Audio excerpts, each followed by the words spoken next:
Friends, நான் இன்றைக்கு 2வது கேள்வி உங்க பற்ற போகின்றேன்.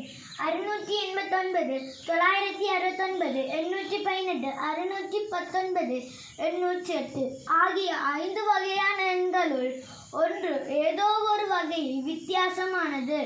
அதனை தெரிவு செய்து எழுதுக. அப்போ நாங்கள் 689 தலைகீழா பார்த்தோம்னா 689 தான் வரும்.